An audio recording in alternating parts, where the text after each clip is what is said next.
aí como é que tá a questão do áudio, vocês estão conseguindo me ouvir? Dá um salve aí no chat, eu mesmo vou falar aqui um minutinho com vocês, só para saber se a gente está se ouvindo, né?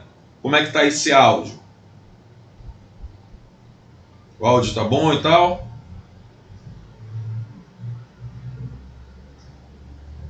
Beleza. Então é o seguinte, né? Nós estamos aqui nesse exato momento, já são... Deixa eu ver que horas tem. São 2 horas e 47 minutos. O conteúdo que eu escolhi aqui pra gente é o conteúdo de fontes de energia. É um conteúdo bastante importante, até pela temática, né? É o conteúdo que a gente aborda agora dentro de fontes de energia é o conteúdo de petróleo, que é o mais extenso dentro desse conteúdo, né? Geopolítica do petróleo. E começando então aqui a nossa saga, que é uma saga. Trabalhar petróleo é uma saga, que envolve muitas questões de geografia física, muitas questões de geografia humana, principalmente a questão política, a questão histórica. E aí a gente vai começar aqui do nosso beabá, né? Combustíveis fósseis, petróleo. O que a gente entende como petróleo?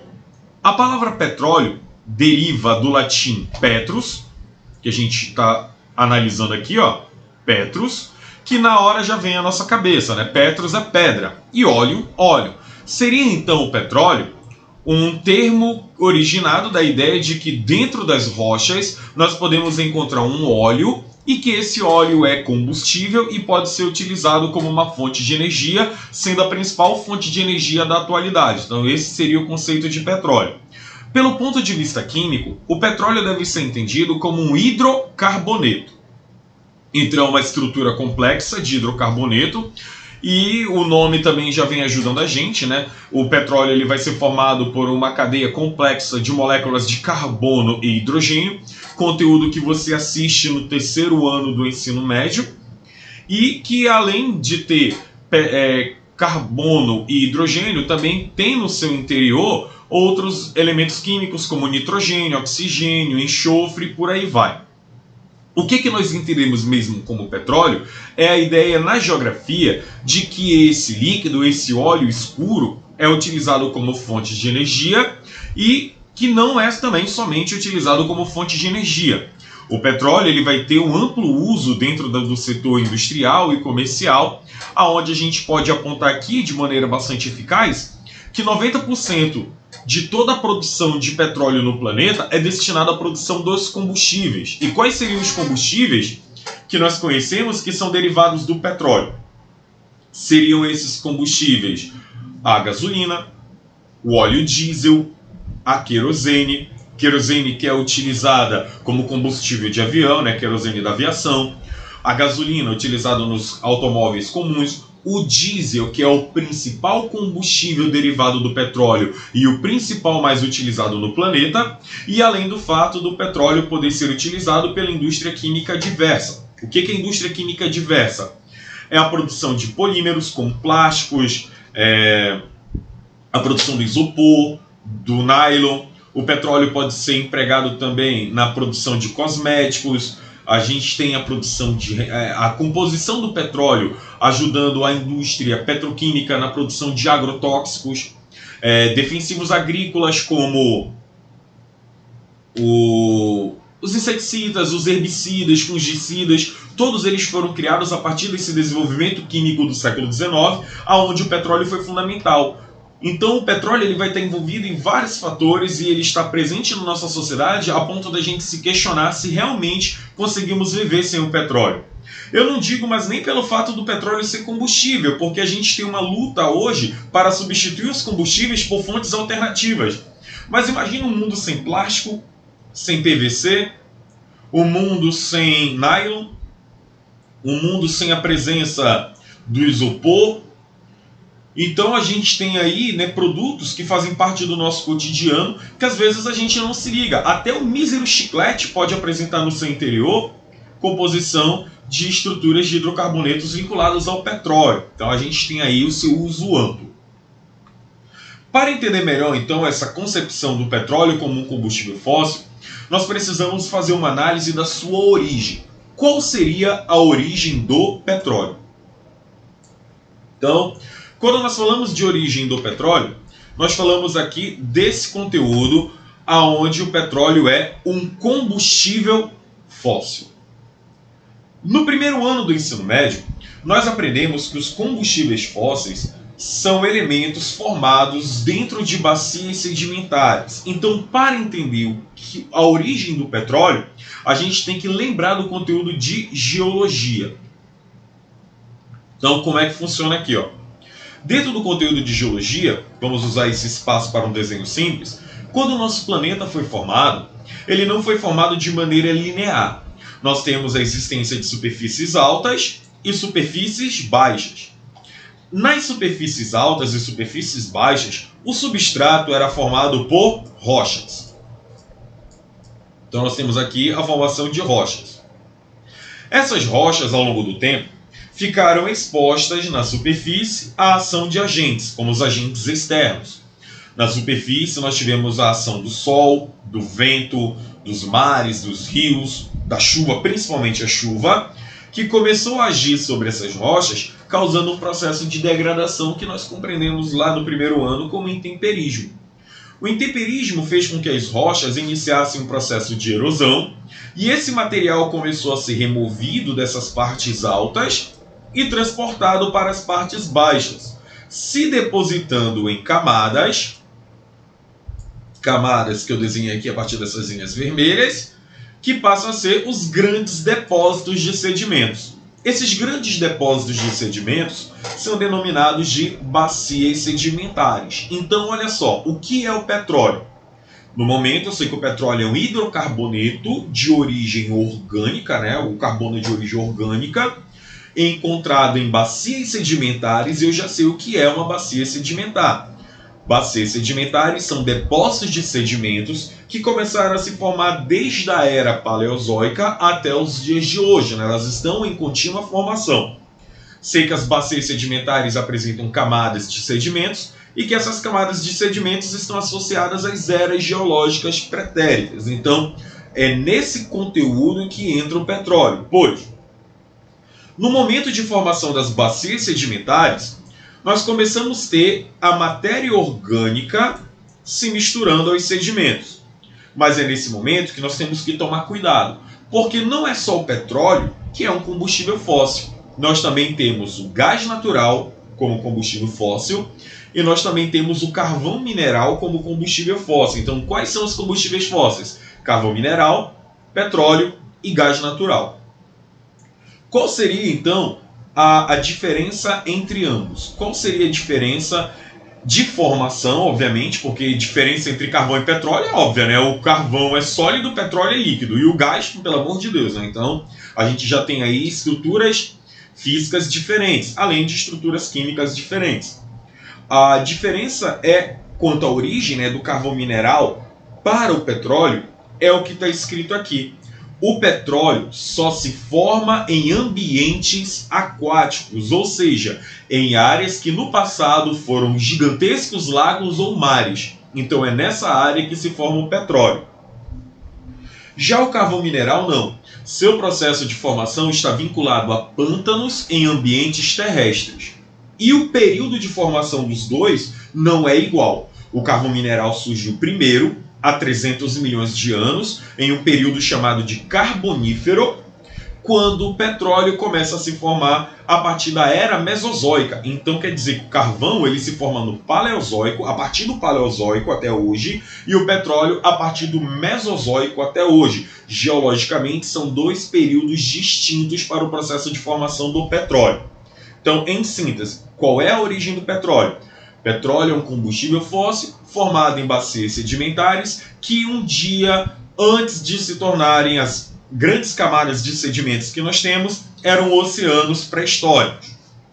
Aí eu pergunto, existe petróleo no Amazonas? A resposta é sim. Nós temos a província de Urucum, em Coari. Nós temos indícios de petróleo no município de Silves e Itapiranga. Petróleo em Tapauá, Carauari. petróleo em Juruá, Tefé. Então a existência de petróleo no subterrâneo desses locais mostram pra gente que um dia a Amazônia já foi mar. Isso aconteceu há mais ou menos há 2 eras geológicas, né, no período Mesozoico, onde a bacia amazônica, a região amazônica que nós conhecemos hoje, sofreu um rebaixamento da placa tectônica e o mar que estava em volta da Amazônia invadiu a nossa região. A nossa região se tornou uma depressão absoluta. Uma área rebaixada a ponto de ficar abaixo do nível do mar. Aí o mar invadiu a Amazônia. Quando o mar invadiu a Amazônia, esse mar raso apresentava vida. Essa vida foi morrendo, se depositando no fundo do mar, principalmente o plâncton, se misturando aos sedimentos e assim então criando essas rochas sedimentares que no seu interior apresentavam, além de água, traços de matéria orgânica que depois, no futuro, se transformarão em petróleo. Hoje nós falamos de petróleo, lembramos da Arábia Saudita. Uma das principais reservas de petróleo do planeta é um deserto. Mas eu digo que é deserto hoje. Há milhões de anos, a Arábia Saudita também era uma área formada por grandes oceanos, com grandes mares. Lembrando que esse processo de formação do petróleo é um processo bastante lento e leva-se milhares de anos para a sua composição. Então, definimos aí a origem do petróleo. Diga-se de passagem, a origem do petróleo também está associada à origem do gás natural. Então se liga nessa informação que é importante. De um lado, você tem carvão mineral e do outro você tem petróleo. Petróleo e gás. Onde há petróleo, há gás natural, pois o processo de formação do gás está vinculado com o processo de formação do petróleo. Todos os dois são de origem marinha, enquanto o carvão mineral é de origem terrestre. Tá bom? Então, só para a gente cultuar aí essa parte.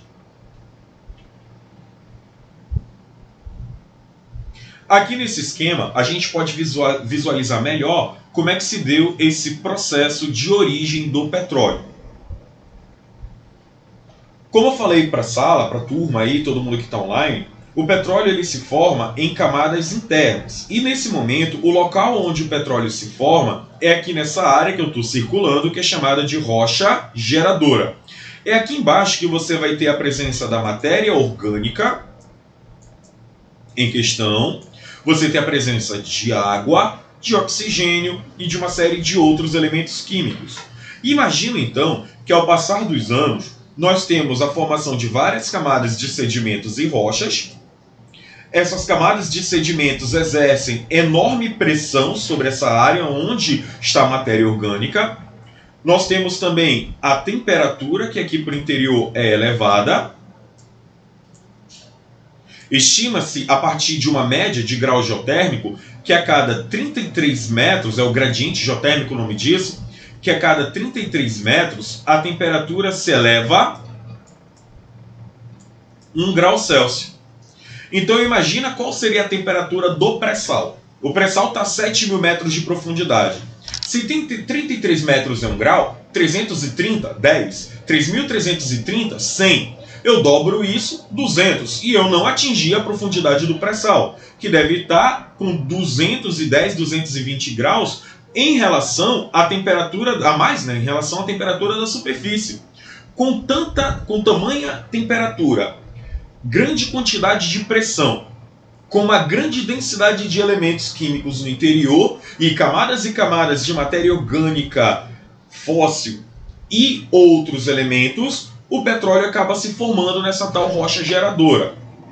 Só que o petróleo ele não está parado, ele está em movimento no interior do planeta. Dentro da rocha geradora, a pressão faz com que o petróleo migre em direção à superfície. A ideia é que o petróleo deveria subir e minar na superfície. Então essa é a ideia do petróleo. Só que isso não acontece porque existem rochas que acabam dificultando a chegada do petróleo até a superfície. Até o século XIX, nós encontrávamos petróleo na superfície em locais raríssimos, que eram como se fossem olhos d'água, né? Como se fossem nascentes de rios. lagos de petróleo e poços de piche, é onde o petróleo mina, aflora na superfície de maneira natural. Era só assim que o petróleo era encontrado até o século XIX. Por isso que o petróleo não era tão usado pela sociedade, apesar de já ser conhecido desde os primórdios. Então temos aqui a seguinte situação: o petróleo se forma na rocha geradora, mas não consegue chegar até a superfície, apesar de todo o movimento, por causa da rocha capeadora. O que acontece então é que se o petróleo nem vai nem vem, ele fica retido dentro das chamadas rochas reservatórios. A rocha reservatório é que nem uma esponja, é uma rocha sedimentar porosa, e entre seus poros se formam essas gotículas de petróleo que em volumes colossais formam os grandes reservatórios, as grandes jazidas de petróleo, comuns aqui como o pré-sal, a bacia de Urucu, ou o Orinoco na Venezuela, ou outros lugares pelo planeta. Então esse que é o processo de formação do petróleo. Então nesse momento aí, a gente vai dar uma pausa para essa primeira parte do conteúdo. Vou dar aqui para vocês 5 minutinhos, né, para caso alguém tenha alguma dúvida sobre o processo de formação do petróleo. E aí eu vou aqui no chat já começar a tirar a dúvida de vocês, tá bom? E deixa eu tomar aqui um pouquinho d'água, né, porque essas aulas assim, elas são bem frenéticas, né? Diferente de um vídeo gravado, né? Onde você pode editar e aí a aula se torna contínua, né? Então eu vou bem ali e já volto.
Pronto, voltei aqui, né? Como é que diria o nosso concorrente, o nosso rival? Então, cheguei aqui, né? E nesse momento nós temos 27 pessoas online aqui para a nossa live, né? E nenhuma pergunta sobre o processo de formação do petróleo. Então a gente já conseguiu vencer. Opa, não, temos aqui a nossa primeira pergunta.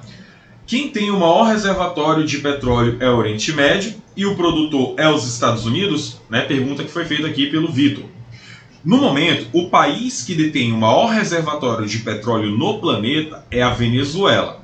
Mas quando eu falo de Oriente Médio, eu estou me referindo a uma região formada por várias nações. Dentre elas, você tem no Oriente Médio a presença da Arábia Saudita, do Irã, do Iraque, do Kuwait, do Emirados Árabes, deixa eu ver, do Bahrein, Omã, Iêmen. Se eu considerar todas essas nações juntas, elas superam em muito o volume da Venezuela. Sendo assim, então, o Oriente Médio, principalmente a região do Golfo Pérsico, detém o maior reservatório de petróleo do planeta.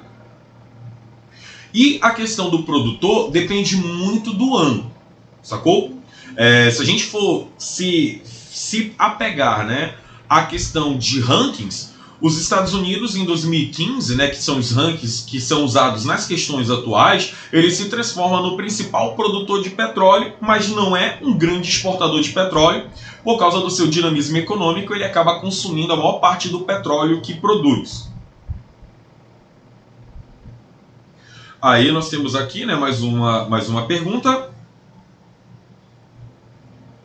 Mas e se as rochas não impedissem a chegada do petróleo, não afetaria a vida marinha? É claro que sim, né? Ela não ia minar em todos os lugares e de maneira integral, e aqui a gente não está, entendeu, desejando que isso chegue na superfície, apenas informando que graças à rocha capeadora, que é o nome que dá, né, para essa rocha, o petróleo acaba não sendo encontrado com muita facilidade na superfície. Não é questão de tomar um posicionamento por um elemento da natureza e querer que ele ocorra, beleza? Então, é nesse sentido. E aí nós temos aqui, ainda ocorre afloramento natural de petróleo. Sim, Luiz, nós temos afloramentos naturais de petróleo e, contudo, eu não sei informar onde especificamente essas áreas ocorrem. Mas só para você ter uma ideia, a profundidade na qual podemos encontrar petróleo na Arábia Saudita é de apenas 11 metros de profundidade. Então quer dizer que é possível, com um poço d'água daquele simples, uma profundidade de um poço d'água simples, você encontrar petróleo nesses locais. Tá bom?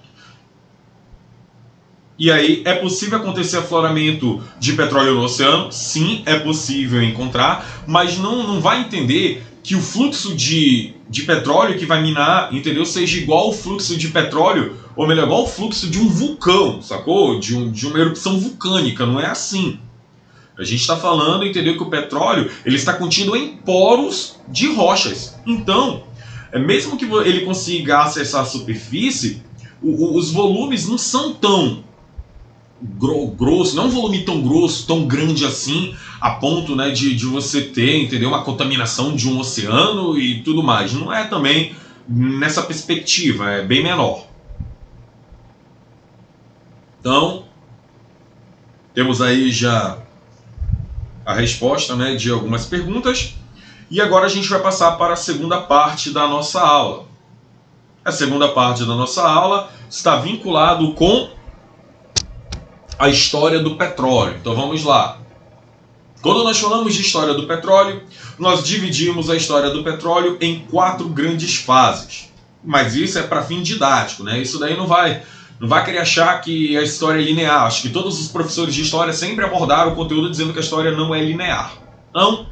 Quando nós falamos de fins didáticos, são períodos onde nós temos, né, enfoques para análise do conteúdo do petróleo. E aí a gente coloca esses períodos aqui, ó, de 1859 a 1900, que é o período dos pioneiros do petróleo, de 1900 a 1945, que é o período do monopólio do petróleo, onde ele passa a fazer parte das grandes corporações, ele chama atenção para os grandes impérios. O período de 45 a 73, que é o período do nacionalismo do petróleo, e o período de 1973, que é o período da crise do petróleo até os dias atuais. Então a gente vai trabalhar esses 4 períodos e aí encerramos o nosso conteúdo de petróleo. Lembrando que isso também é um conteúdo de geopolítica. Geopolítica não é só conflito, envolve questões de chefes de Estado, relacionamento entre países e tudo mais. Então, começando aí a nossa análise. Aqui do lado direito da nossa tela, eu trago para vocês o coronel Edwin Drake. E coloquei entre aspas aqui, coronel, porque necessariamente ele não era coronel. Tá? Como é que a gente vai trabalhar, então, a situação de Edwin Drake e qual a contribuição dele para a história do petróleo? Conforme o nosso primeiro tópico, e já mencionado anteriormente, o petróleo é conhecido pela humanidade desde o Antigo Testamento. Temos muitos relatos históricos do petróleo sendo utilizado para as mais diversas finalidades. Posso citar algumas aqui. Os incas usavam petróleo para a pavimentação de percursos, de estradas, no passado, para evitar poeira. O petróleo era usado pelos vikings na parede das casas para que elas ficassem com coloração mais escura para absorver a luz solar e elevar a temperatura no interior. Quando você assiste aqueles filmes antigos, você vê aquelas tochas que são misturadas em óleo. A tocha misturada em óleo, aquele óleo é o que nós chamamos de piche, também é derivado do petróleo. E os romanos também utilizavam petróleo, aonde eles pegavam as catapultas, melavam as rochas no óleo do petróleo e jogavam em direção ao exército inimigo, melavam flechas também nesse óleo e atingiam o exército inimigo. Então o petróleo ele já vem sendo usado, né, para fins diversos aí desde a antiguidade. E uma coisa que a gente precisa colocar aqui, né? Deixa eu ver se eu coloquei no próximo slide. Não coloquei não, então eu vou informar, né? E a gente tem que dar graças a Deus que a gente passou a utilizar o petróleo. Se não fosse o petróleo, a gente teria as baleias extintas e nós teríamos aqui na Amazônia o peixe-boi extinto. Por quê? A história do petróleo e seus pioneiros ela vem desse momento. Lá no século XIX, a iluminação era feita por um equipamento chamado de lamparina, lampiões, candeeiros, sei lá como é que você vai chamar isso. E a fonte de energia para acender um lampião era gordura animal. Então utilizava-se o óleo de baleia. Aí pensa comigo, século XIX, Revolução Industrial. O mundo passa por transformações, dentre elas o processo de urbanização. Muitas pessoas começam a viver em cidades e muitas cidades se tornam milionárias, ou seja, tem mais de 1 milhão de habitantes no século XIX. Essas pessoas precisam de iluminação noturna. E para a iluminação noturna, utiliza-se a gordura animal. As baleias, então, começam a ser caçadas de forma predatória e cada vez mais fica difícil encontrar esses animais. Então alguém passa a utilizar um outro combustível, que é a querosene derivada do petróleo. Só que para poder encontrar querosene, era necessário encontrar os piches. E lá nos Estados Unidos, o estado da Pensilvânia é conhecido por ter esses poços de petróleo de piche. Lá no antigo desenho do Pica-Pau, a gente lembra que em alguns episódios ele caía em um buraco e voltava todo preto escorrendo. E aquilo gera uma alusão à Pensilvânia e ao petróleo. Onde se encaixa Edwin Drake? Drake teve a brilhante ideia de associar a existência do petróleo à ideia de um lago. Drake falou: um lago tem água. E a água pode ser oriunda da chuva ou pode vir do subterrâneo. Por isso, cavamos poços e no momento em que nós cavamos poços, podemos encontrar água. Então pronto. Então quer dizer que a água tem tanto no céu quanto no subterrâneo. Drake disse: nunca vi chover petróleo. Mas, se existe petróleo em um lago, então quer dizer que esse petróleo também pode estar contido no subsolo. Então Drake tem a brilhante ideia de perfurar o subsolo em busca de petróleo. Por isso, então, está escrito aqui, né, que Drake foi o primeiro a perfurar o subsolo em busca de petróleo, isso nos Estados Unidos. Só que para poder perfurar o poço, ele precisava de brocas especiais para poder passar pela rocha capeadora, o que geraria um custo, uma oneração. Então o que Drake vai fazer? Ele vai a um banco, pedir um empréstimo. Mas como ele era maquinista de trem, quem é que vai emprestar dinheiro para ele? Então Drake vai a um segundo banco e mente dizendo que é um coronel.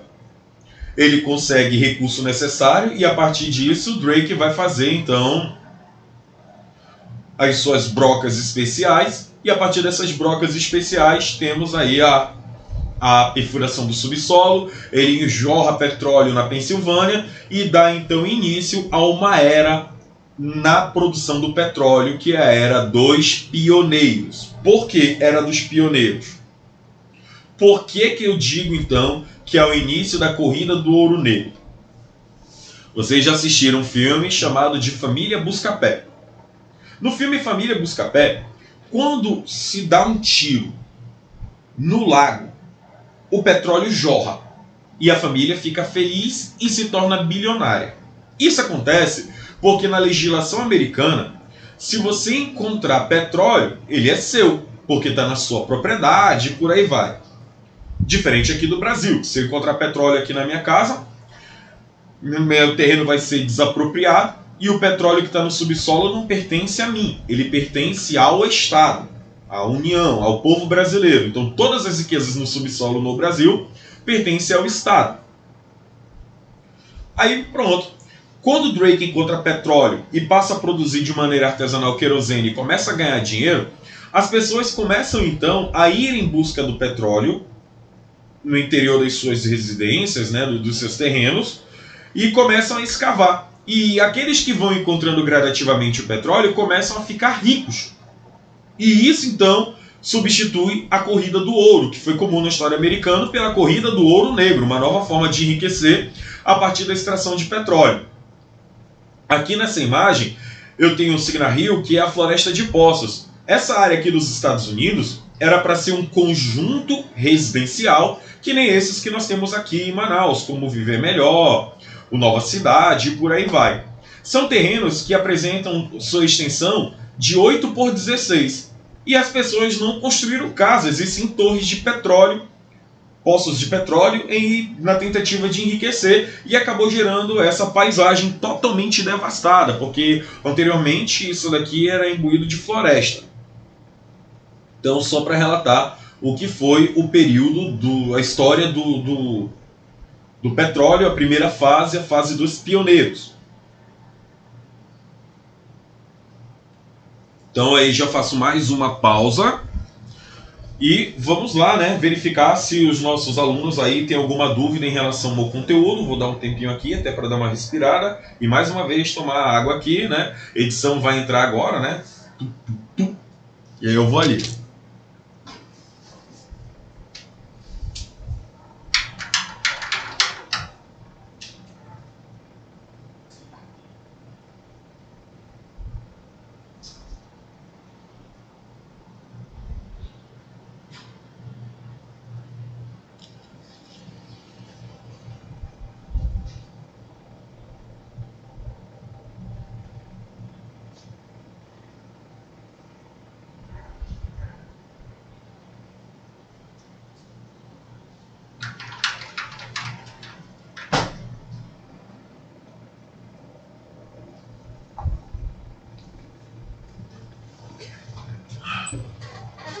Pronto, voltei.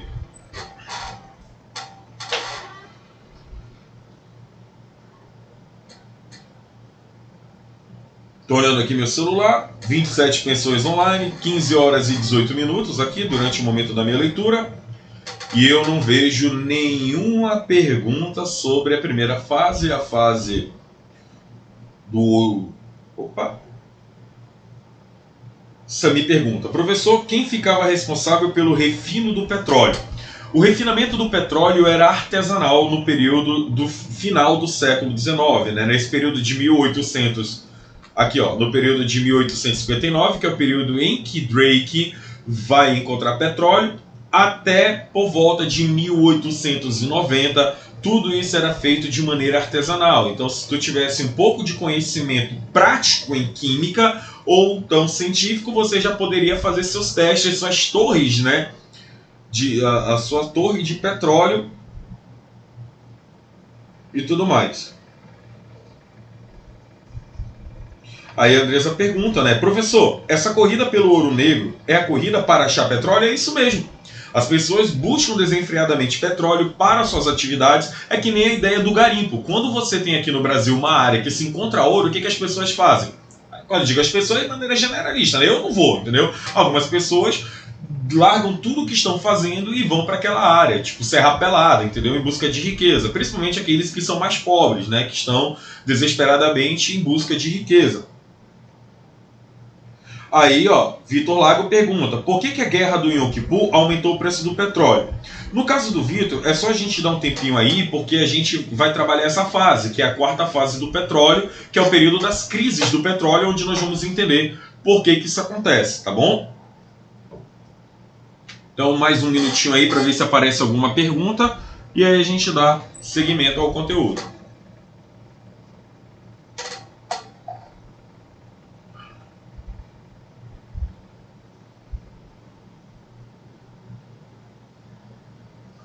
O petróleo também era comercializado cru. O petróleo era comercializado cru, refinado, de tudo quanto é jeito, porque não havia controle. Essa pergunta do Luiz aí, ó, século XIX. Durante o século XIX, o que nós vamos ter? O capitalismo liberal, o Estado ele não intervém na economia, e antes mesmo disso, nós não temos uma legislação específica lá nos Estados Unidos para o petróleo. Então, como é que eu posso dizer? Ele, uma linguagem bem amazônica, né, na tora. E isso era muito ruim, porque o mercado oscilava. Como não havia controle sobre a produção de petróleo, às vezes os produtores inundavam o mercado de petróleo e os preços caíam demais a ponto de fazê-los falir, porque eles não conseguiam ter o retorno desejado. Então você não tinha uma produção. E outra, né, se você fosse fazer uma uma indústria que precisasse consumir petróleo, você teria problema com a entrega do petróleo para a indústria, a produção talvez não fosse suficiente, ela oscilava demais, então eu poderia dizer que seria imprudente depender do petróleo naquele período, devido à sua cadeia produtiva não ser organizada.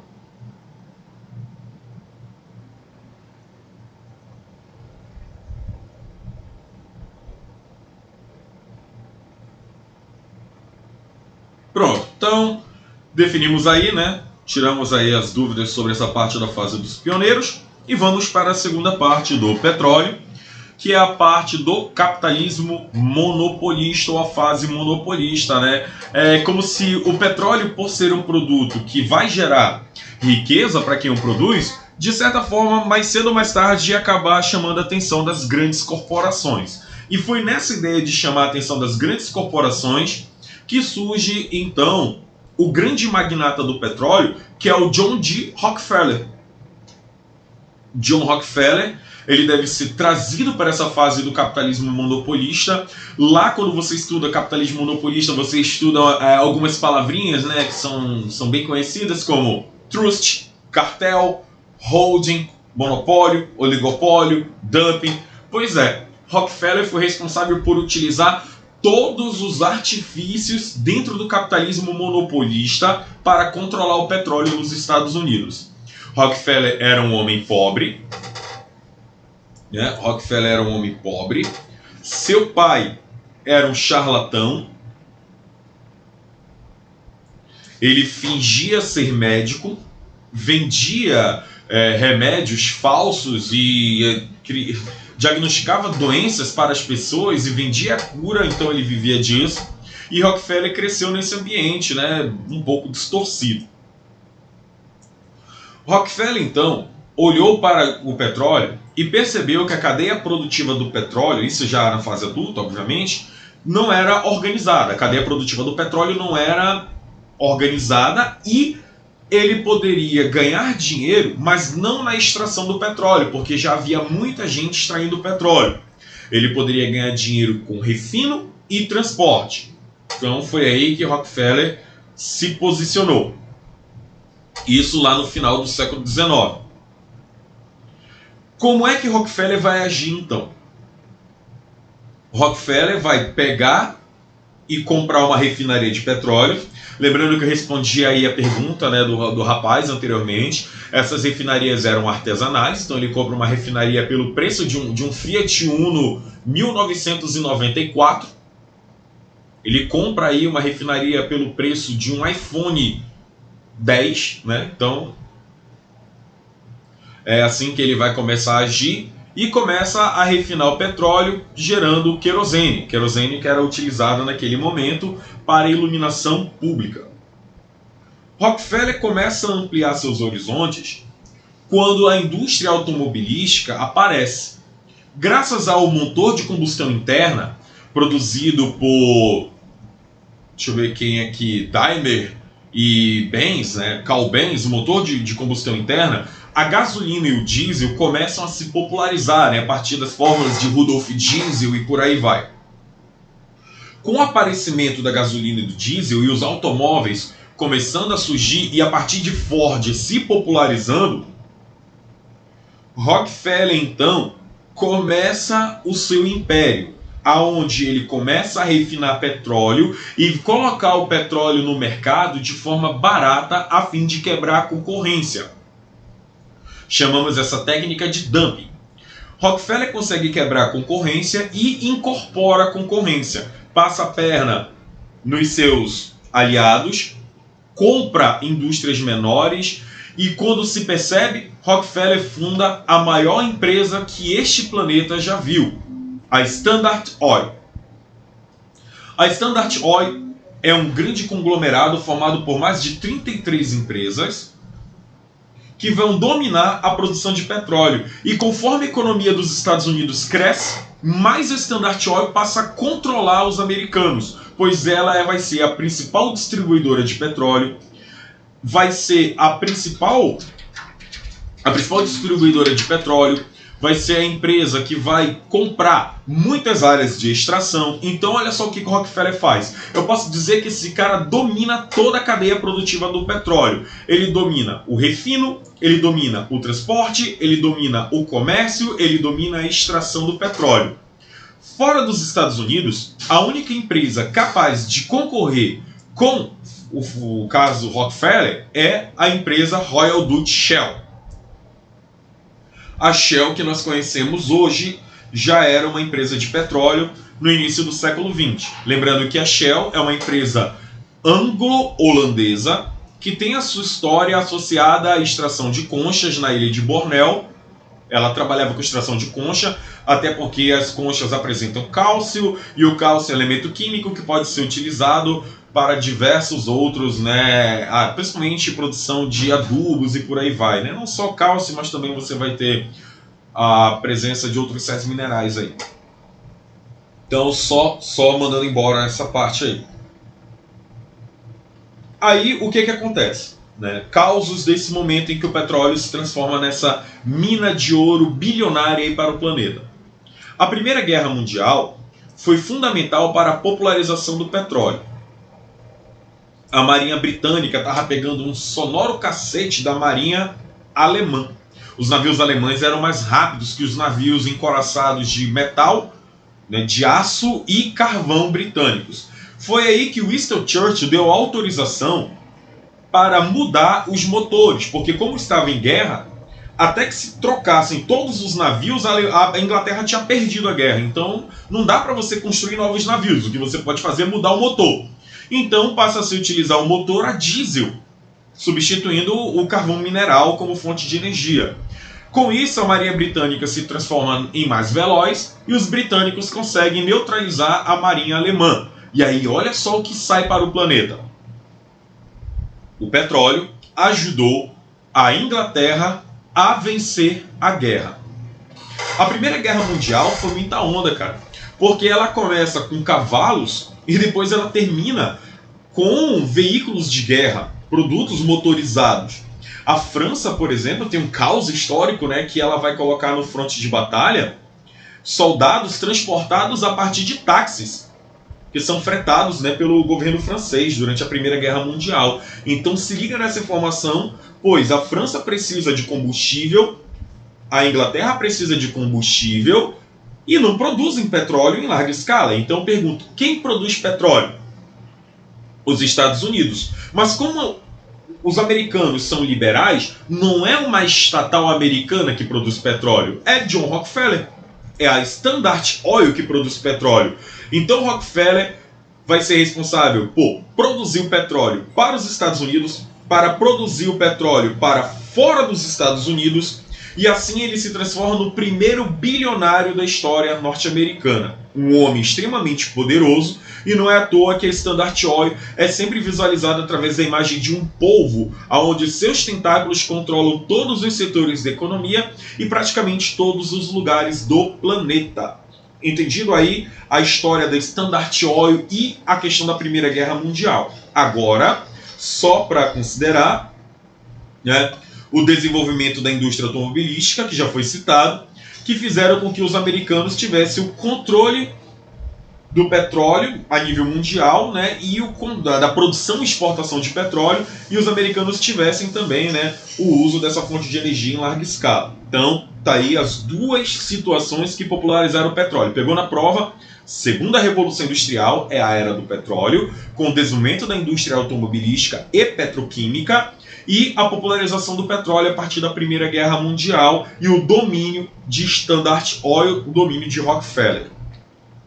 Então, vou dar uma pausa aqui nesse slide, e aí se alguém tiver alguma dúvida, mais 3 ou 4 minutinhos aí para a gente dar uma esclarecida, tá bom? Vamos lá.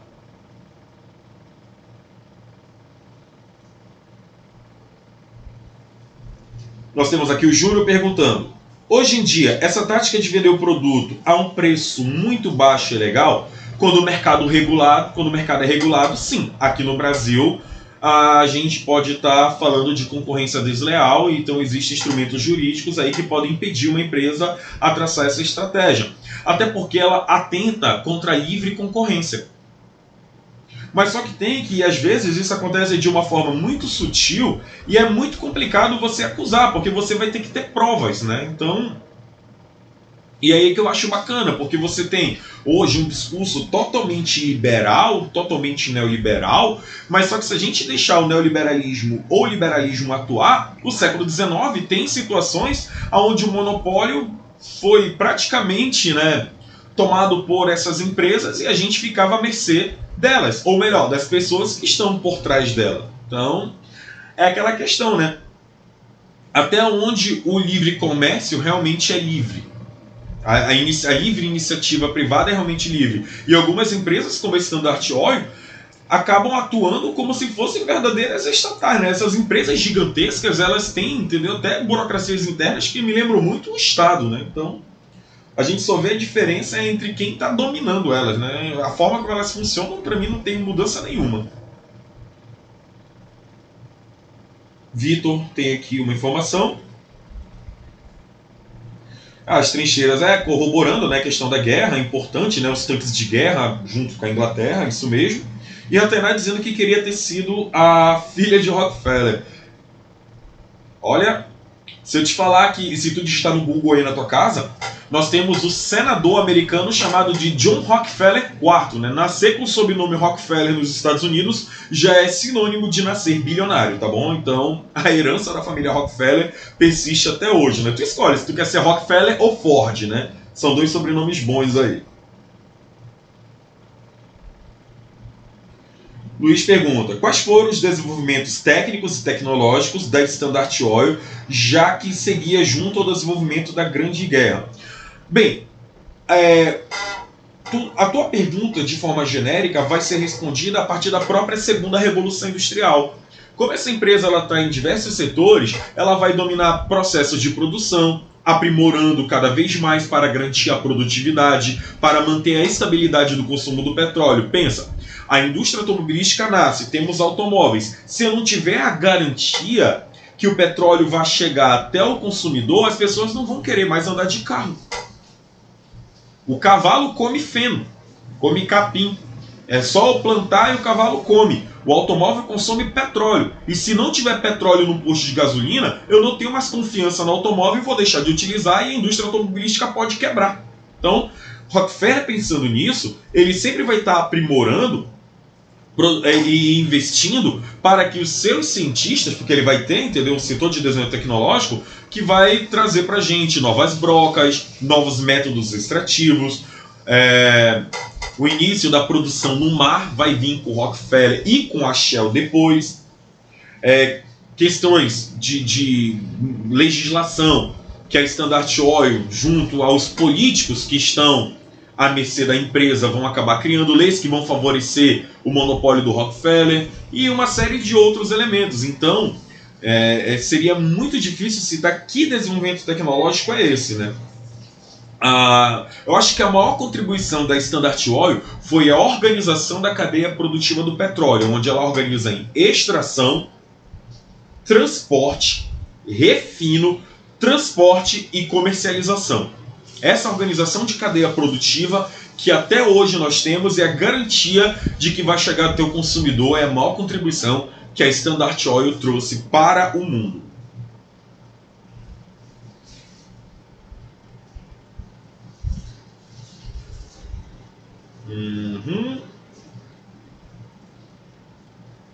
E aí nós temos aqui, né? Então, em uma guerra, as empresas de fabricação de automóveis e as refinarias automaticamente seriam convocadas para a produção bélica como tanques. Sim, isso já aconteceu, na verdade, é um fato histórico, tá bom? É um fato histórico que não só indústrias automobilísticas, mas indústrias de outros segmentos também possam contribuir para a guerra. Sabe onde tu enxerga isso, cara? Pode parecer besteira, mas tu vê isso em Capitão América. Tu vê isso em Capitão América, o primeiro Capitão América, e tu vê isso hoje. Como nós temos aqui muitas fábricas dando auxílio ao governo na produção de máscaras, como a 3M aí, produzindo máscaras para o Estado, para ajudar no combate à epidemia, laboratórios privados junto do Estado tentando produzir um tratamento mais eficaz, uma vacina. Então é como se o mundo parasse para aquela situação. Beleza?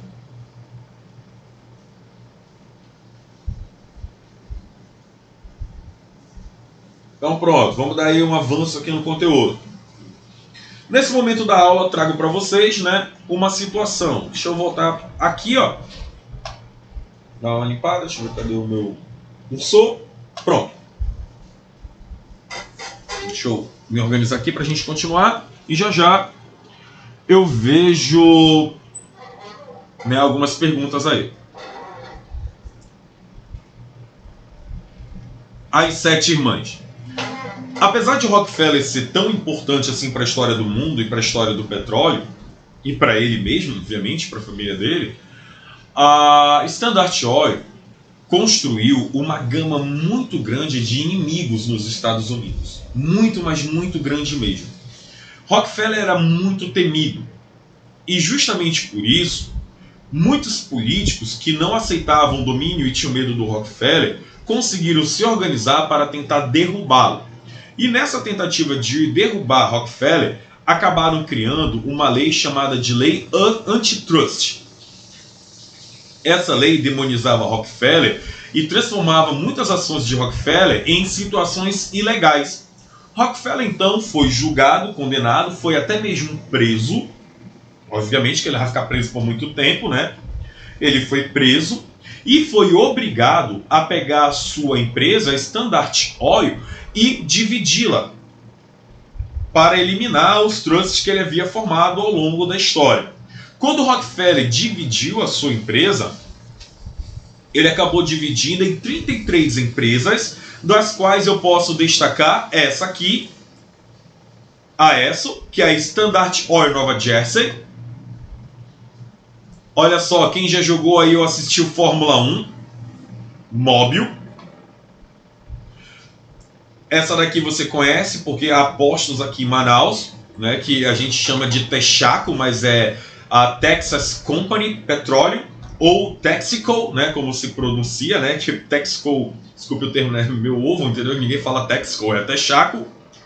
Gulf Lubrificantes e a Standard Oil California, que é a Chevron. Então todas essas que eu coloquei, Zeta e X, são empresas que vão surgir a partir da fragmentação da Standard Oil de Rockefeller. Rockefeller continua sendo o dono dessas empresas, que passam a ter agora o capital aberto. E aí ele não é mais o dono, mas ainda é o sócio majoritário.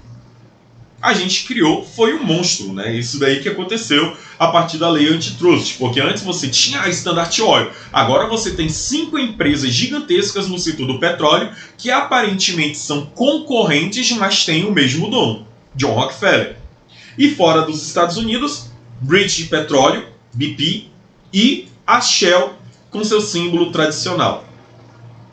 E o que isso tem a ver? Essas empresas estão competindo entre si até o momento em que surge um problema. Após a Primeira Guerra Mundial, o continente europeu está devastado pela guerra. E os americanos veem nisso uma oportunidade para aumentar suas exportações. Para produzir em larga escala, adota-se o modelo taylorista-fordista. E o consumo de energia se transforma gigantesco nos Estados Unidos, a ponto da economia americana apresentar a seguinte problemática: o consumo de petróleo é maior do que a produção interna de petróleo. Isso significa que o petróleo vai apresentar um déficit, e justamente por causa do déficit eu preciso importar. Só que para importar petróleo, eu preciso ter estruturas de petróleo, de produção de petróleo, existente em outras nações. E a única nação que tem organização para isso é os Estados Unidos. É nesse momento, então, que as empresas americanas se lançam no planeta todo em busca de novas áreas que possam produzir petróleo e, ao mesmo tempo, que possam estruturar essas áreas. E no mundo exterior dos Estados Unidos, a Shell e a BP já vêm apresentando forte concorrência às empresas americanas. E para que elas não fiquem competindo entre si, o próprio Rockefeller faz uma proposta indecente. Não há um documento que comprove isso. Porque é impossível que uma mente tão brilhante como essa vai gerar um documento formal que vai criar uma prova contra ele mesmo. O que eu estou referindo para vocês é que Rockefeller propõe que não haja mais concorrência entre nenhuma dessas empresas e que todas elas se juntem, mas não de maneira jurídica, mas como um acordo entre cavalheiros, o que nós chamamos de cartel. Aqui. Esse cartel, ele passa a ser percebido por muitos outros empresários de outras nações, ele passa a ser percebido por estados, mas ninguém pode fazer muita coisa, né, contra isso. É muito dinheiro, é muito investimento. Então, é isso que a gente vai encontrar aqui na questão do Rockefeller e a formação das Sete Irmãs. Então, a nível de prova, na década de 20, nós temos a formação das Sete Irmãs. E o que seriam as Sete Irmãs? Um cartel formado pelas principais empresas do petróleo, sendo 5 empresas americanas, mais a Shell e a British Petroleum. A Shell e a British Petroleum. Qual é o objetivo desse cartel? Oligopólio, monopólio do petróleo mundial, monopólio das áreas de extração, controle total do setor petrolífero, não só nos Estados Unidos, mas a nível mundial. Não?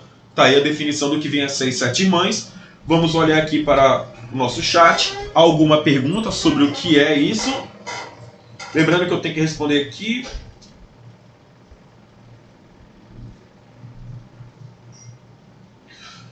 Alguém perguntou sobre o baixo custo do petróleo na Venezuela. Cara, sobre o preço do petróleo na Venezuela, o baixo custo, o único motivo de ser barato lá chama-se subsídio do petróleo. É como se a empresa que na Venezuela atua, que é a PDVSA, produz o petróleo e o próprio Estado compra o petróleo da PDVSA e repassa à população a preço irrisório. Tanto que uma vez um frentista lá na Venezuela me explicou, usando uma frase do populista Hugo Chávez, que o petróleo é um presente para o povo venezuelano. Entendido? Então por isso que o petróleo é barato, devido ao subsídio que é oferecido pelo governo venezuelano, que compra o petróleo da estatal e passa para a população de forma barata. Tá bom? Mais alguma dúvida?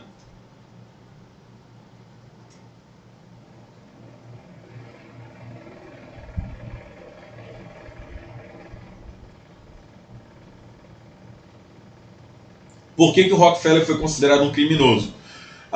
Rockefeller utilizava todos os modos obscuros, né, para poder agir.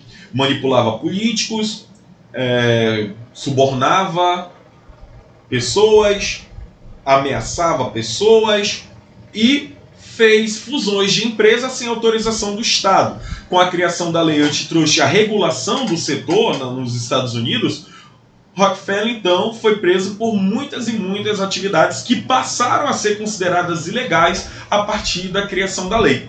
Tá bom? Então foi por isso que ele se tornou um criminoso.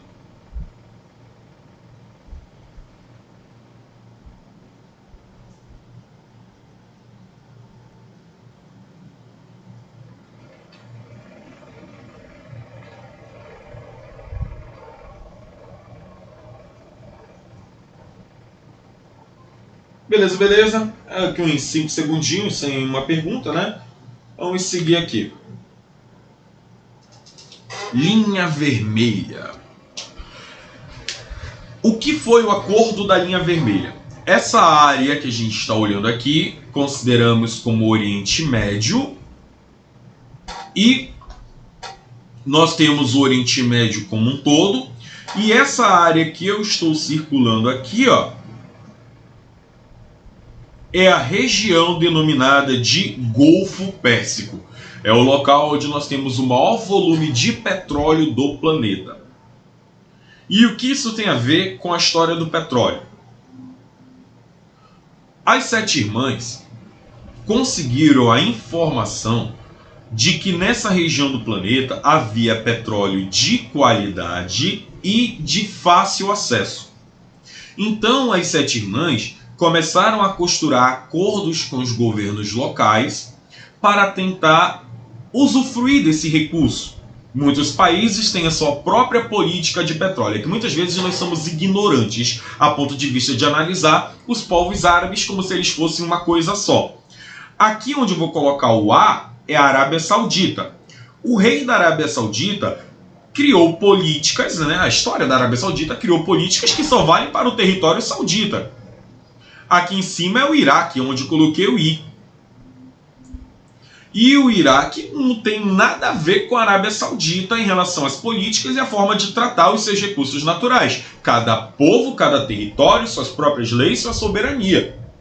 Sendo assim, então, em cada uma dessas nações, as Sete Irmãs se dividiram para entrar, seja por suborno, seja por acordo econômico, seja por forçar dentro do contexto imperialista, para tentar extrair petróleo, construir uma estrutura produtiva e exportar esse petróleo para os Estados Unidos. E além disso, né, desses acordos costurados, criava uma enorme dificuldade para que outras empresas pudessem acessar. E a pergunta é, por que antes ninguém tentou explorar petróleo nessa região? Só para a gente lembrar de história, cara, história é muito importante. A região que tu tá vendo aí já foi parte do Império Turco-Otomano. E os Estados Unidos e a Inglaterra não podiam fazer nada enquanto o domínio turco-otomano se dava nessa região. Quando acabou a Primeira Guerra Mundial, os turcos perderam seus territórios e os britânicos passaram a colonizar com os franceses e passaram a permitir também que os americanos pudessem ter negócios. Afinal, né, isso faz parte de um contexto de guerra. Como os americanos apoiaram franceses e ingleses, os americanos vão ter acordos, empresas americanas vão ter. A gente fala americanos, esse é o problema, não é americano em si. São empresas americanas que vão ter facilidades e prioridades nos acordos econômicos nessas regiões aí, tá bom? Então, só pra gente lembrar. Então, foi assim que os americanos e os ingleses chegaram ao Oriente Médio e passaram a extrair petróleo. Eles fizeram isso, ó, dividiram entre si as áreas de exploração. O que é uma cota de produção? Eles passaram a definir a quantidade de petróleo que cada país iria produzir anualmente e passaram a dividir os lucros, mostrando então a força de um cartel. Só nessa área tem 70% de todo o petróleo existente no planeta.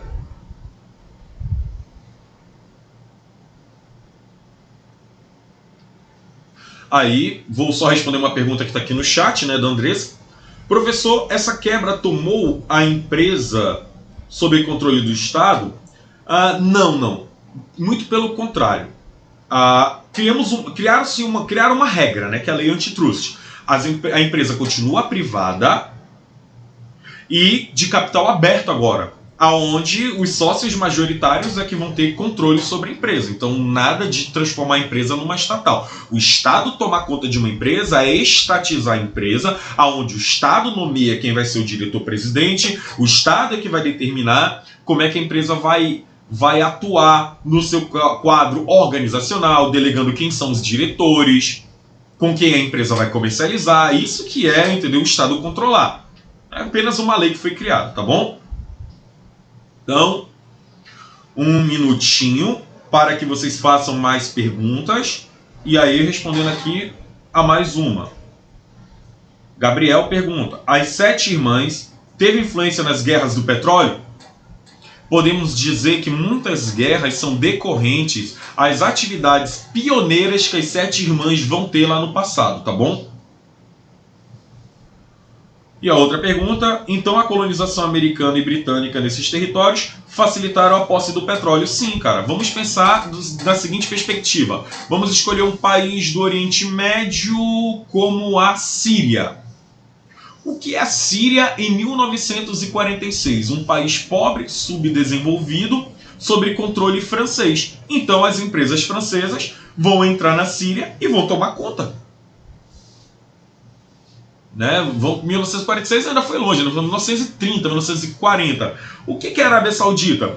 Um monte de um califado de areia para tudo quanto é lá, com uma economia rudimentar, uma população praticamente analfabeta, é isso que é a Arábia Saudita, em 1930, e uma aproximação das empresas britânicas e americanas e uma nova forma de produção fazem com que a Arábia Saudita se transforme, entendeu, em um local importante para o planeta.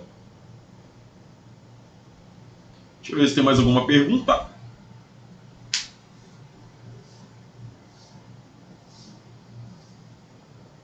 Não. Então, vamos seguir aqui. A desmobilização das Sete Irmãs. Aqui eu tenho a terceira fase.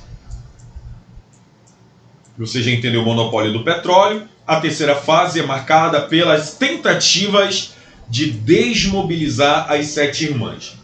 A primeira tentativa de desmobilizar as Sete Irmãs é o seguinte: o que é isso, cara? As empresas americanas e britânicas estão atuando dentro de um país árabe. Essas empresas criam a estrutura produtiva do petróleo. Empresas americanas são responsáveis pela extração. Empresas britânicas são responsáveis pelo transporte. Empresa britânica é responsável pelo refino. E a empresa americana é responsável pela retirada da região e distribuição pelo planeta. Essas empresas, então, deixam para a Arábia Saudita, deixam para o Kuwait migalhas. E os políticos e a população local começam a perceber que, enquanto essas empresas têm lucros bilionários com o petróleo sendo extraído em seu território, eles não conseguem arrecadar e continuam no subdesenvolvimento e na pobreza. Vou fazer aqui, traçar aqui um paralelo, um parâmetro. O Pará é o maior produtor, entendeu? Tem a maior jazida de ferro do mundo. Não é o maior reservatório de ferro, né? Não é o maior local que tem ferro no planeta, mas tem a maior jazida, que é Carajás. No Brasil, o estado do Pará é o segundo maior produtor mineral. E o estado de Paraupebas tem um PIB gigantesco pela produção de ferro, manganês, cobre, ouro e por aí vai. E a população local vive na pobreza.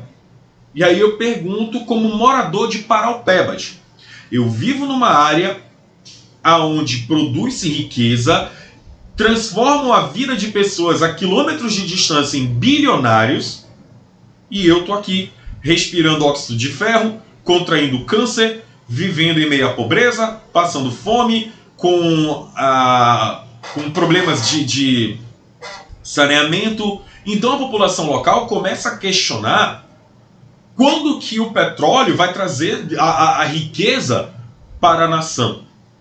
E aí muitos políticos em oposição começam a criar discursos nacionalistas, dizendo que o petróleo não pertence aos estrangeiros, que o petróleo pertence ao povo, que pertence ao Estado, que está na hora do Estado tomar conta do próprio petróleo, expulsar os estrangeiros, e aí começa uma briga de esquerda-direita, só que é uma esquerda que defende a nacionalização do petróleo e uma direita liberal que defende que não, o petróleo tem que continuar, entendeu, do jeito que está, tem que continuar sendo explorado pelas empresas, as empresas pagam seus impostos, os impostos são revertidos para o Estado e começa então essa briga maniqueísta entre o bem e o mal, entre a esquerda e a direita, entre o oposto e a situação. Então é isso que é a questão da desmobilização das Sete Irmãs e essa tentativa de nacionalização.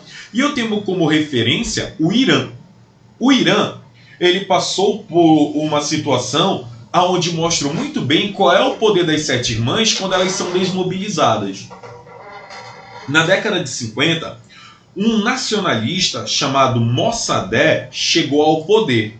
E uma das primeiras medidas de Mossadegh foi a estatização do petróleo. Significa que ele expulsou a BP, a British Petroleum do país, expulsou os britânicos e nacionalizou a reserva, a refinaria e as extratoras de petróleo, dizendo que o petróleo era do Irã, pertence ao povo iraniano e ninguém mais pode tocar no petróleo. O problema é que na hora de produzir, os ingleses haviam saído do país. E os iranianos não tinham a mesma habilidade e o mesmo conhecimento técnico e tecnológico para trabalhar com petróleo. Então a produção iraniana caiu. E quando ela caiu, o próprio Mossadegh passou a enfrentar uma crise, porque além de ter caído, as outras nações que eram aliadas dos Estados Unidos e da Inglaterra não comercializavam com o Irã. Porque, em represália, a estatização, né? Você que defende a propriedade privada, como é que você vai ficar negociando com uma nação que não... Como é que posso dizer? Com uma nação que vai estatizar, que vai contra os princípios liberais. E aí o Irã foi isolado. Não só isolado do ponto de vista político e econômico, mas a Marinha Britânica mandou um porta-avião para o Golfo Pérsico para impedir que qualquer nação, na prática, continuasse comercializando com o Irã. Assim, o Irã produzia petróleo, muito pouco, né, por causa da questão tecnológica, não tinha para quem vender e ainda não tinha como comprar produtos. Então começou a ter uma crise de abastecimento no Irã. O Irã teve problemas com fome, com doenças. A popularidade do Mossadegh começa a cair, ele começa a ser ameaçado e os americanos entram com a CIA, isso é comprovado por documentos, nós não estamos trazendo boatos para a aula, né? Depois a gente pode ter um podcast aí lá na frente para falar das fontes de onde eu tirei essas informações. E o Mossadegh acaba sofrendo um golpe de Estado.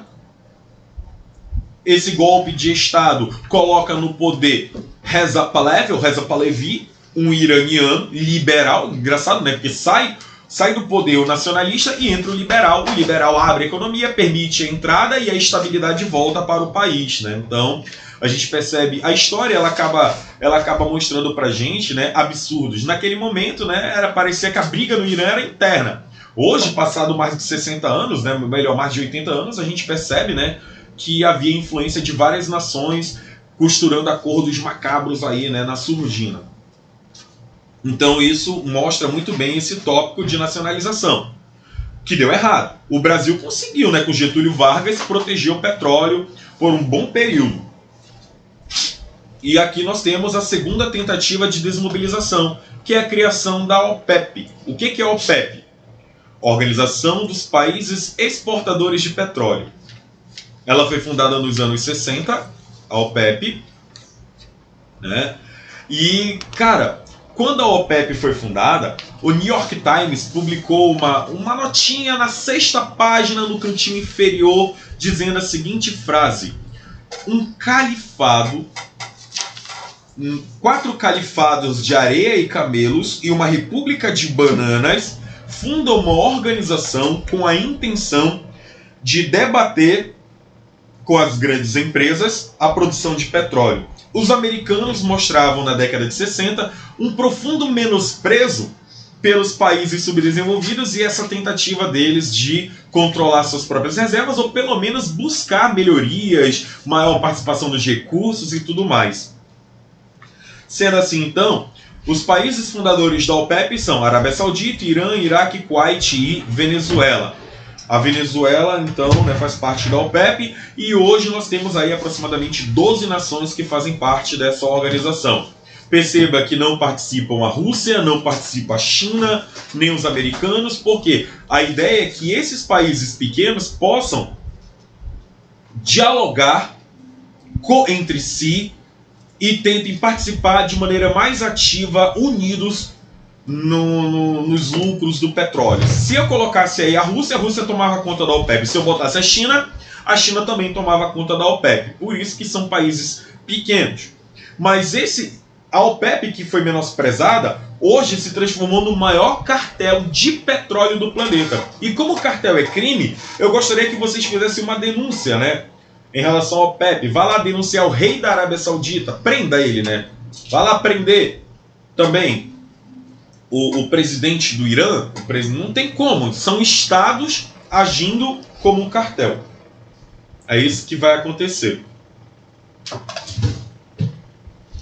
Então, seguindo aqui a nossa análise, né, em relação ao OPEP, objetivos da OPEP: fortalecimento frente às sete irmãs, né, as compradoras de petróleo, criar uma política única dessas nações em relação às 7 irmãs, né, uma forma de agir única para se fortalecer, centralizar, controlar os preços, controlar o volume e o mercado. E deu certo, tá bom, gente? Deu tanto certo que hoje a OPEP controla 78% das reservas do petróleo, 60% das exportações e 40% da produção mundial. Tanto que antes dessa crise que nós temos aqui, né, essa crise da pandemia, as notícias dos jornais traziam a OPEP, a Arábia Saudita, baixando o preço do barril do petróleo para afetar a Rússia.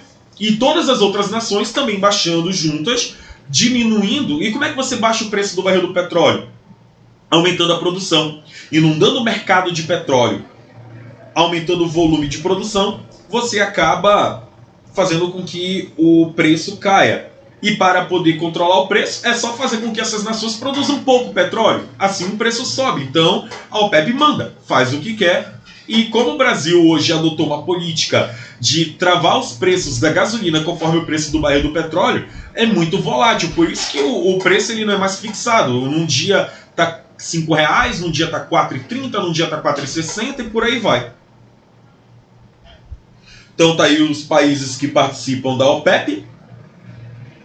A maioria do Oriente Médio, nenhum europeu, nenhum na América do Norte, da América do Sul só o Equador e Venezuela, e nenhum do Extremo Oriente, né? Então tá aí a região.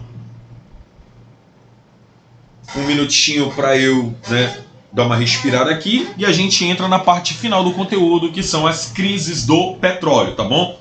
Então daí 1 minuto é o tempo que vocês fazem mais perguntas, tá bom? Para a gente poder dar início aí à última fase do petróleo.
Pronto, voltei aqui. Emily falou, né? Nos países onde nós temos a OPEP, o petróleo pertence ao Estado, sim.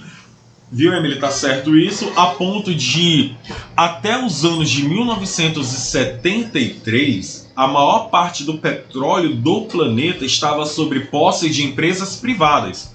Só que hoje, a maior parte do petróleo comercializado no planeta está oriundo de empresas estatais. Mas isso não diminui em nada o poder bilionário das empresas privadas do setor petrolífero. Tanto que na Forbes, né, os conglomerados mais ricos são os da tecnologia e do petróleo, né, do setor do petróleo.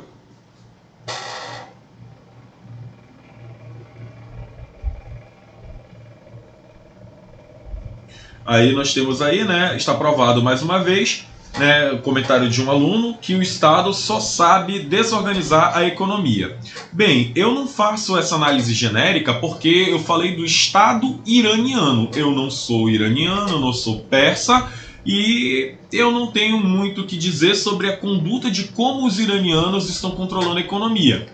Só que hoje nós temos uma empresa estatal chamada de PetroChina, que é uma das maiores do planeta, tem investimento em várias nações, é uma estatal, e ela organizou a cadeia produtiva muito bem. Então, quando eu digo que o Estado não presta, eu estou pegando 200 nações e generalizando. Eu acho que eu sou muito bom para fazer esse tipo de generalização. Mas como eu aqui, Miguel Guerra, não tenho esse tipo de pensamento, eu não posso generalizar. Então eu, Miguel Guerra, não tenho capacidade para generalizar a ação do Estado em 200 nações. E cada caso é um caso, e cada momento histórico o Estado atuou com qualidade e atuou com erros. Mas também defender empresas privadas de forma genérica, sem fazer nenhum questionamento, não é muito útil, porque ficar na mão de uma Standard Oil, mão da Shell, mão de uma empresa dessa, eu estou à mercê do diretor-presidente. Se o diretor-presidente dessa empresa achar que aqui no Amazonas a produção de petróleo é ineficaz, ele vai embora, e aí, depois que ele sai daqui do país, o que sobra pra gente? E aí, ainda vou colocar aqui embaixo uma situação que mostra o que as empresas privadas faziam com o local, né? Que é o conteúdo da crise do petróleo, né? Para você que defende empresa privada de forma genérica, como se todas fossem iguais e que o mundo fosse dividido em Estado e privado, é generalizar, que nem o Doutor Estranho, 14 milhões de possibilidades em apenas 2. Então quer dizer que a sua visão poderia ir para 14 mil situações, mas tu só é capaz de enxergar 2 e de forma errada, porque são genéricas, né? Como se fosse um único organismo. Deixa eu ver aqui outra pergunta.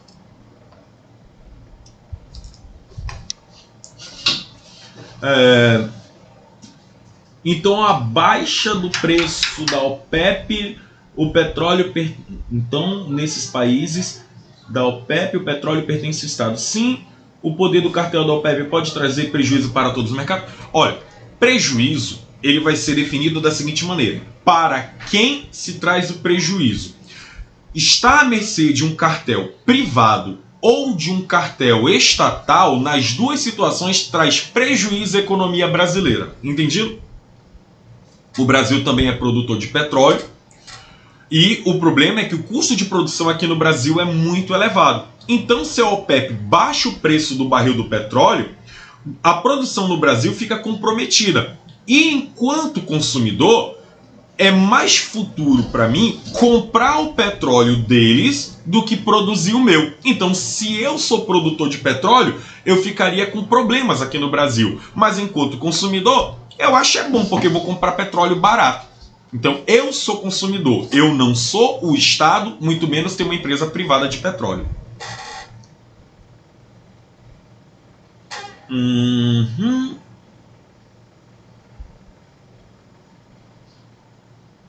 Deixa eu ver mais. Nenhuma pergunta, apenas afirmações genéricas. Então vamos lá. Seguindo aqui. Crises do petróleo. Entendemos crises do petróleo uma situação onde o preço do petróleo ele vai ter um crescimento, ele vai ter o que nós chamamos de inflação. Então o que é a crise do petróleo? A crise do petróleo é o momento onde o preço do barril do petróleo sofre uma elevação abrupta, estoura, pá, sobe e tal. Até 1973, as empresas estrangeiras que atuavam no Oriente Médio compravam o petróleo dos países do Oriente Médio por apenas $2. Então olha só aqui, ó. 159 litros tem um barril de petróleo e ele custava $2 a sua compra.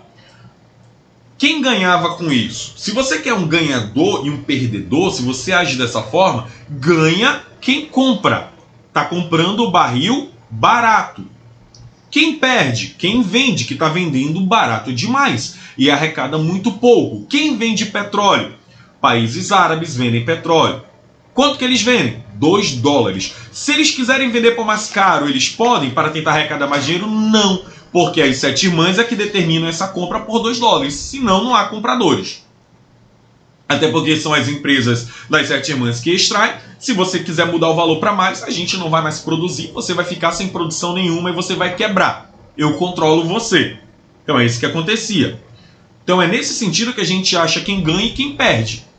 Quem ganha? As 7 irmãs. E eu aqui no Brasil, eu perco, porque eu vou comprar esse petróleo não por $2. Eu vou comprar esse petróleo das 7 irmãs, que vai revender para mim a um preço lá em cima. E ele não vai vender para mim um petróleo cru. Eles vão vender derivados de petróleo. Gasolina, diesel, querosene, a um preço muito, mas muito maior do que deveriam. Então você que defende empresas privadas, era isso que acontecia. Então, Miguel, tu defende estatais? Não, estou criticando a OPEP também. Não existe esse negócio de dois lados, entendeu? Cada situação tem o seu lado, tem a sua perspectiva, e os dois podem estar errados, porque só não existe dois lados, existem vários lados. A partir de 73, o que aconteceu foi uma inflação do preço do petróleo. E por que nós tivemos essa inflação? Olha aqui. Está aqui o motivo da inflação. Árabes usam trunfo, o petróleo é racionado. Estados Unidos e União Soviética discutem um plano de cessar-fogo. Luta equilibrada na Síria e no Sinai. E o Brasil... E olha só aqui que notícia importante. Deixa eu dar um zoom aqui também, né? Essa notícia aqui é muito importante, ó. Fla perdeu de novo, só Flu venceu. Né? Para variar, isso acontece bastante, né? Então, outra situação aqui, ó. Na matéria de jornal do período, Petrobras ativa poços fechados. Cara, o que está acontecendo? É isso aqui que está acontecendo.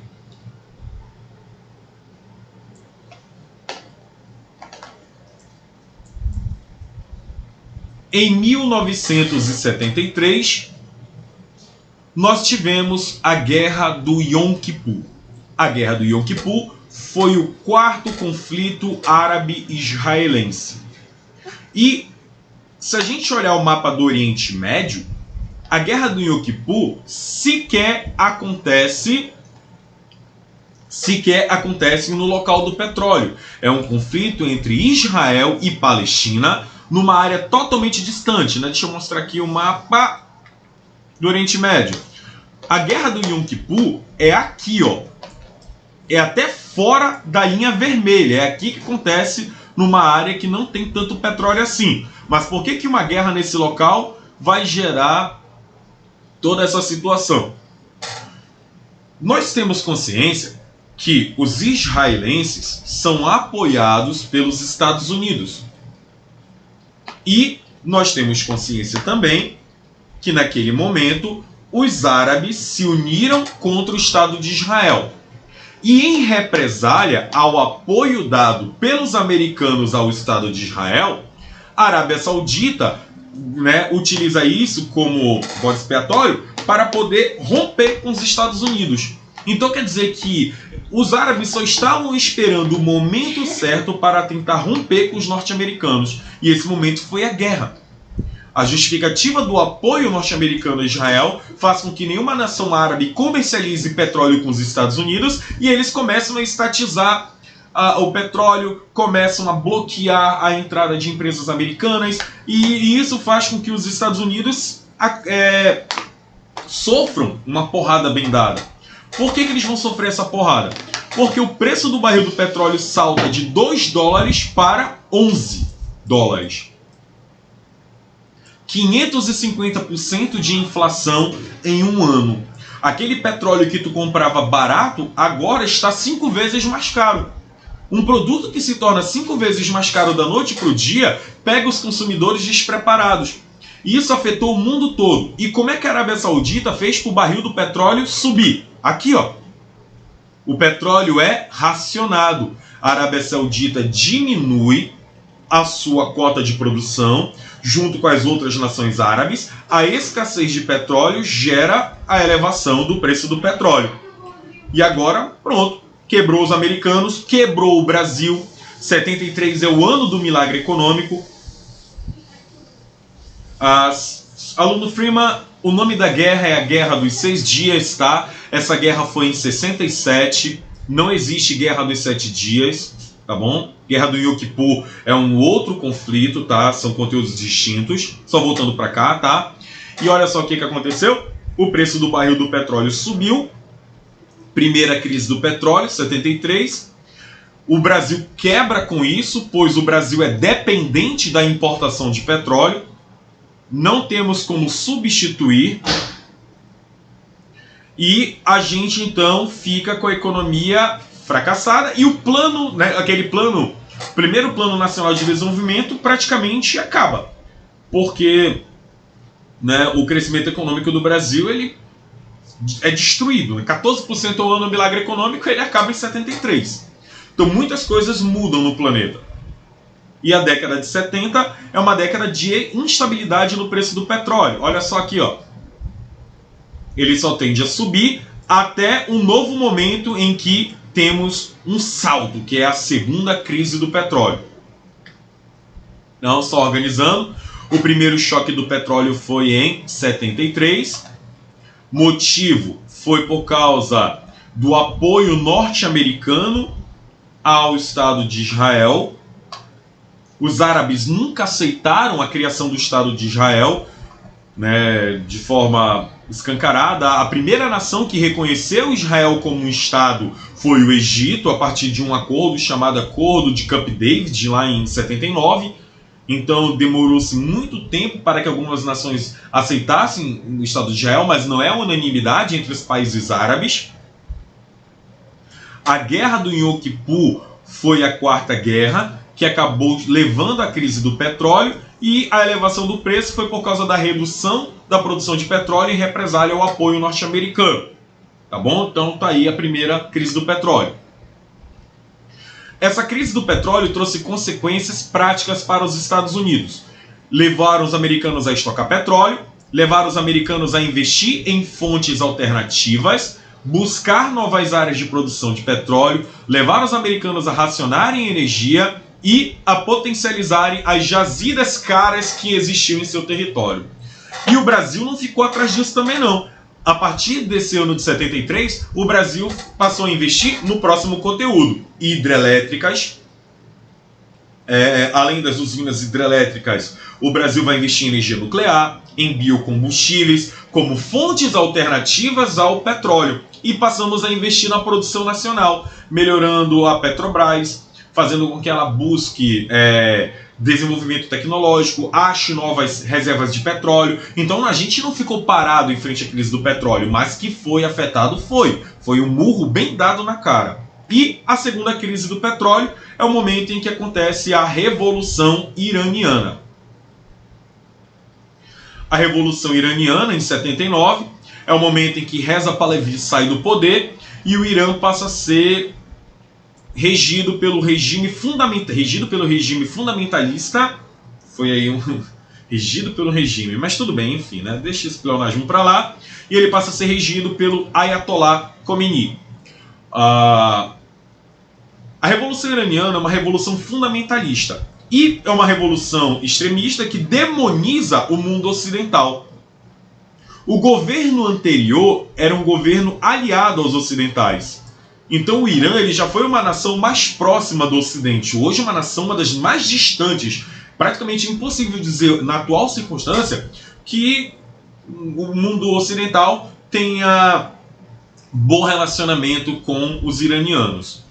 Esse fundamentalismo que a gente vê aqui, árabe religioso, ele vai levar os iranianos a fecharem a produção de petróleo para o Ocidente e a ter problemas também dentro da OPEP, pois os sunitas tomam o poder no Irã e... Desculpa, os xiitas tomam o poder no Irã e começam a bloquear mesmo, entendeu? Começam a dificultar dentro da própria OPEP a situação do petróleo. E junto com a Revolução Iraniana, reduz-se a oferta de petróleo. Olha a situação que você vai ter aqui, ó. Os Estados Unidos tentam invadir o Irã, gera-se uma guerra entre o Irã e o Iraque por motivações político-religiosas. Os Estados Unidos tentam influenciar a reabertura do Irã de todas as formas, mas não conseguem. E pronto, toda essa instabilidade faz com que o preço do barril salte para mais de $30 em 79.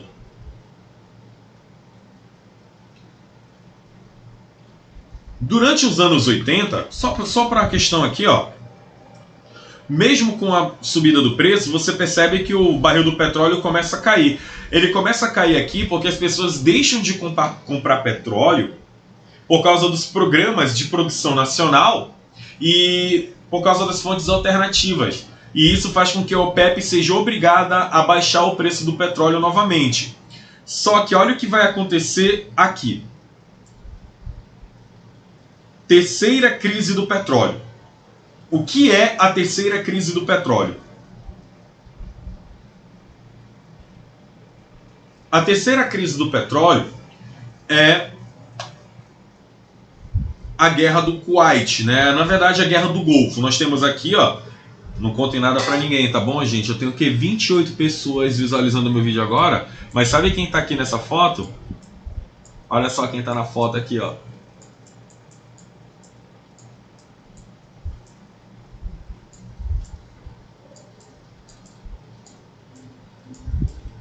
Mano, ele não morreu não, ele se transformou em professor de química aqui no Amazonas, tá? Nós temos aqui, ó, o nosso querido professor Dantas, que no passado assumiu o nome de Saddam Hussein. Saddam Hussein já foi aliado aos americanos durante a guerra Irã e Iraque. E a ambição de Saddam Hussein pelo controle do petróleo levou ao rompimento com a política externa norte-americana. Saddam Hussein invadiu o Kuwait e ameaçou invadir a Arábia Saudita. E para que o petróleo continue sendo distribuído no planeta, desde a era do presidente Roosevelt, os americanos têm um contrato com a Arábia Saudita, um acordo em que eles garantem a defesa da Arábia Saudita, até militar se necessário, para que a Arábia Saudita sempre continue produzindo petróleo, para que o petróleo possa chegar até os consumidores. Então, existe um dos maiores porta-aviões dos Estados Unidos no Golfo Pérsico para garantir a segurança do petróleo. O petróleo é mais importante que as pessoas, pois se o petróleo não chegar até os países destinatários, a economia mundial quebra. E aí a desgraça é muito maior do que uma guerra no Oriente Médio. Então, essa ideologia por trás. E a Guerra do Golfo traz toda essa instabilidade para a produção de petróleo, devido a essa ambição de Saddam Hussein e as tais invasões que eu citei, a ponto de o Iraque fechar, o Kuwait fechar a produção, e com isso o volume de petróleo do mercado desce e o preço sobe. E justamente por isso nós temos mais uma crise do petróleo. Então você percebeu que o Oriente Médio é um barril de pólvora, totalmente instável, e todas as guerras que acontecem no Oriente Médio, o preço sobe. Olha só aqui outros momentos. A invasão do Iraque em 2003, a Primavera Árabe. O barril do petróleo já chegou ao absurdo de bater aos 144 dólares. Só que a partir dos anos de 2011, 2013 na verdade, o preço do barril do petróleo começou a decair. Por que o preço do barril do petróleo começou a decair? A resposta é as políticas de substituição de combustíveis fósseis, as políticas de produção nacional pelos países importadores. Os Estados Unidos começaram a investir em produção de petróleo a partir do óleo de xisto. Quando os americanos colocam em prática a produção de xisto pirobetuminoso, o óleo de xisto ele vai fazer com que os americanos consigam suprir sua demanda, reduz a importação de petróleo. E aí qual o problema? É que a produção de xisto ela é cara. Mas como o barril está 144 dólares, é melhor que eu produza petróleo. Foi aí que a OPEP usou a cabeça. Pô, irmão, eu estou perdendo o mercado com petróleo caro. Então bora quebrar os Estados Unidos, bora quebrar a Rússia, bora quebrar a Venezuela, onde a produção é cara. A gente vai diminuir o barril do petróleo, fazendo com que ele volte a ser 30 dólares aí. Assim a produção de xisto, que é de 70 dólares, se torna inviável. Então a gente percebe que tudo é uma questão política. Tá bom? Tudo é uma questão política por trás, né, dessas situações aí. Então a gente fecha aqui e, né, vimos a situação do petróleo. Que a gente tem essa dependência do petróleo do Oriente Médio, nós temos problemas de instabilidade, tudo isso, né, vai fazer com que determine-se o preço do barril do petróleo. Não é por questão de produção ou quantidade ou escassez de petróleo em si, mas por questões políticas dentro da geopolítica do petróleo. Tá bom, gente? Então hoje, ó, com base no gráfico de 2015, Venezuela, Arábia Saudita, Irã, Iraque e Kuwait apresentam as maiores reservas de petróleo, só que já há uma nova tabela que coloca bem aqui, ó, o Canadá. Por que essa tabela é volátil?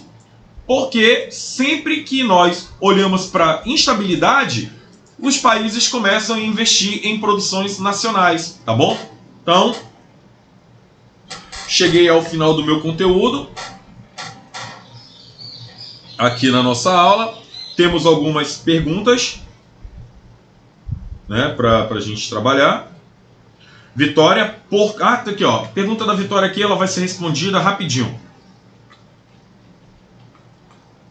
Vitória pergunta: por que nas questões da apostila sobre petróleo aparece que a terceira é em 91? Vamos lá, Vitória, que a gente responde isso aqui rápido para ti, ó. Cadê? Deixa eu pegar a canetinha. Guerra do Yom Kippur é a primeira crise. Revolução Iraniana é a segunda crise. Terceira crise é a invasão do Iraque. Tá, Miguel? E aí? A invasão do Iraque gera a Guerra do Golfo. Então quer dizer que a terceira crise é todo esse momento. Então ele pode usar tanto os anos 90 quanto os anos de 91, tá bom?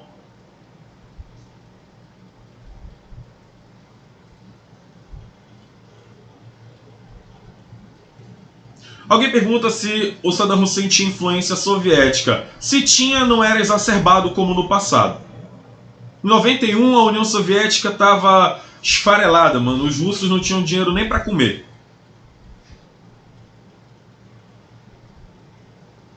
Então, temos muita coisa não. Parabéns, Samuel, aí pela sua aprovação. Mérito seu, tá bom? Aqui a gente faz o nosso trabalho com conteúdo. Mas meus parabéns, aí eu vou ter mais um colega de trabalho logo em breve que vai estar me substituindo, já que eu já estou, né, fazendo parte da última geração de professores de geografia. Já estou prestes a me aposentar, tá? Então precisamos dessa nova geração. Seja bem-vindo aí. Então, meus alunos, vou encerrar aqui a minha transmissão, tá? E vamos aguardar aí os materiais que eu vou estar providenciando a todos, tá? Tenha uma boa tarde.